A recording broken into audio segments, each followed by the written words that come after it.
خط بنواتے ہیں جائز ہے کہ نہیں؟ یہ خط کیا ہوتا ہے؟ خط تو لفافے میں نہیں ڈالتے کیا جی؟ سب سے پہلے یہ سمجھیے، بھائی نے اچھا سوال کیا، میں نے ویسے اس کے الفاظ پہ ذرا ایک بات کہہ دی، تھکاوٹ ذرا دور ہو جائے۔ رسول اکرم صلی اللہ علیہ وسلم نے سکھایا کیا ہے؟ داڑھی کس کو کہتے ہیں؟ ما نبت، جو چیز، جو بال اگتے ہیں کہاں؟ علی الذقن، ٹھوڑی پر، واللحیین، جبڑوں پر۔ ایک موقف تو یہ ہے کہ چونکہ جبڑوں پر اور ٹھوڑی پر اگنے والے بال اس کو داڑھی کہتے ہیں، تو جو رخساروں پر ہوں گے وہ تو پھر داڑھی نہ ہوئی۔ اس لیے خط بنوانا جائز ہے، ویسے تو خط لکھا ہی جاتا ہے، لیکن رسول اکرم صلی اللہ علیہ وآلہ وسلم نے جو 4 لفظ بولے ہیں، فاعف اللحى، داڑھی کو معاف کرو، ارخ اللحى، داڑھی کو لٹکاؤ، وفر اللحى، داڑھی کو وافر کرو، وخالف المجوس، اور مجوسیوں کی مخالفت کرو۔ چاروں الفاظ کے عموم کو دیکھتے ہوئے علماء یہ کہتے ہیں کہ اللہ عز و جلال کی طرف سے اگر کوئی بیماری نہ ہو تو جو بھی آپ کے بال ہیں یہ داڑھی میں شامل ہیں، ان کے ساتھ تعرض نہ کیا جائے۔ ہاں اگر کوئی ایسے بال جو آپ کو تکلیف دیتے ہیں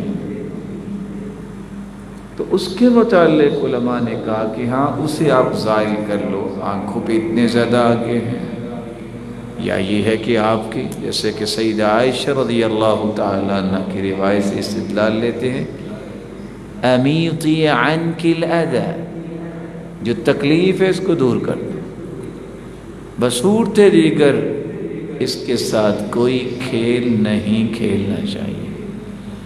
اللہ تعالیٰ غریق رحمت فرمائے مولانا محمد حسین شیخو پوری رحمت اللہ علیہ۔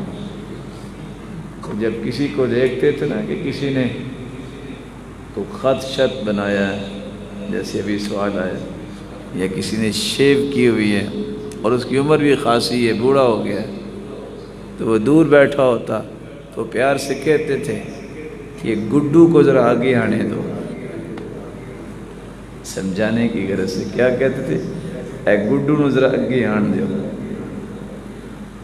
جو چیز اللہ تعالیٰ نے بنائی ہے اس کا کوئی مقصد ہے۔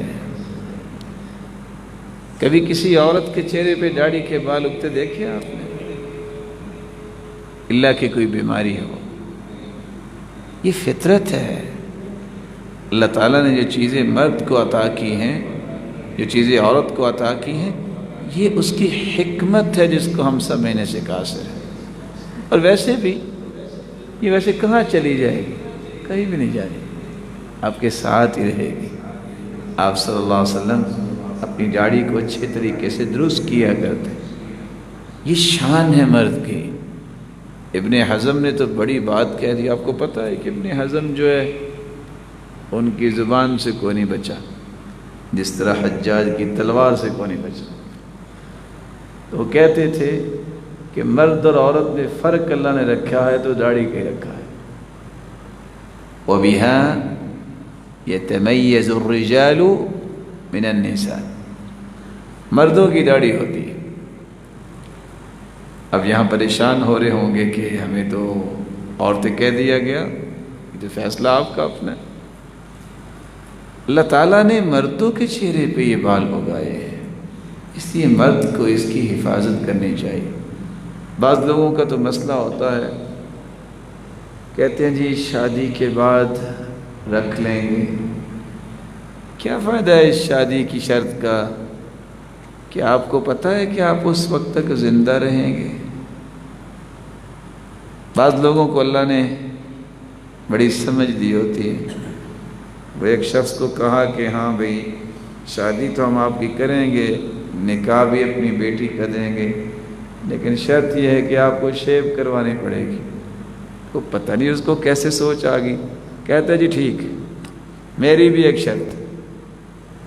نے کہا جی آپ کی شرط کیا ہے؟ کہتا ہے میں بھی شیو کروا کے آؤں گا، اور جس کے ساتھ میرا نکاح ہوگا آپ اس کی ٹینڈ کر کے بھجوائیں گے۔ اگر ان کی شرط ہے تو اس کی تو بھی شرط ہے، پتہ نہیں اللہ نے کیسے اس کے اندر یہ سوچ ڈالی۔ دین جو ہے وہ اتنا پیارا ہے، اس کے کسی بھی فیصلے پر کبھی انسان کو انگلی نہیں اٹھانی چاہیے۔ اصل بات یہ ہے کہ دین میرے اور آپ کی بہتری کے لیے آیا ہے۔ میں اور آپ بھی اپنے متعلق اتنا نہیں جانتے جتنا میرا مالک میرے اور آپ کے بارے میں جانتا ہے، جس نے ہمیں بنایا۔ اور بعض کہتے ہیں جی وہ اتنی بھی تو داڑھی ہوتی ہے نا، تو میں اللہ کی حکمت جب بھی وہ قرآن کی آیت پڑھتا ہوں نا کہ موسیٰ علیہ السلام جب آئے تو انہوں نے آ کے سر سے بھی پکڑا اور ہارون کی داڑھی سے بھی پکڑا، وہ اگر اتنی ہوتی تو کیا ان کے قابو میں آنی تھی؟ کیا جی، وہ تو ان کے ہاتھ میں نہیں آنی تھی۔ یا ابن ام لا تأخذ بلحیتی ولا برأسی، میری داڑھی کو بھی نہ پکڑیے اور میرے سر کے دو چیزوں کو کیوں پکڑا؟ کہ بندہ بھی بہادر ہو، کامل ہو، داڑھی بھی ہو، اور اللہ تعالیٰ نے عقل و دانش بھی دی ہو، تو پھر شرک تم نے برداشت کر لیا۔ کہا میں نے تو اس لیے خاموش رہا ان تقول فرقت بین بنی اسرائیل ولم ترقب قولی، کہ جب آپ واپس آئے تو آپ کہیں گے آپ نے تفرقے کر دیے، اختلاف پیدا کر دیے، میں تو اس ڈر سے خاموش رہا ہوں۔ اللہ تعالیٰ ہمیں حیلے بہانوں سے محفوظ فرمائے۔ جی اور